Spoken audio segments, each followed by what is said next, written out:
Narito po ulit ang update natin para sa lagay ng ating panahon ngayong hapon po ng September 5, 2023 na kung saan sa ngayon ay patuloy pa rin natin na binabantayan si Bagyong Ineng na nandito po sa loob ng ating area of responsibility, ngunit wala itong direktang epekto sa ating bansa maliban lamang sa bahagya po nitong hinahatak ang habagat na nagdudulot pa rin ng mga ulan na panahon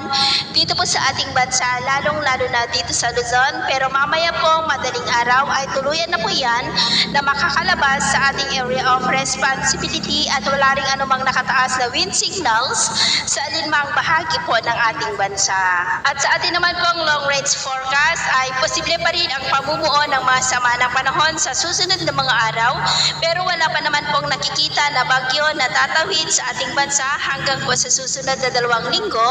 Ngunit atin lamang pong babantayan ang development ng mga ito, lalo na at posible muli ang pamumuo ng mga malalakas na bagyo.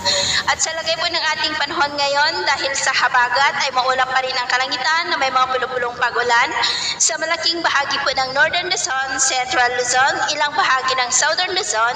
Panay Island, Negros, Samar Provinces, ilang bahagi ng Leyte, Zamboanga Peninsula, Northern Mindanao, Caraga, Sorsogon at ilang bahagi po ng Davao Region na posibleng magtuloy-tuloy ang mga isolated rains na yan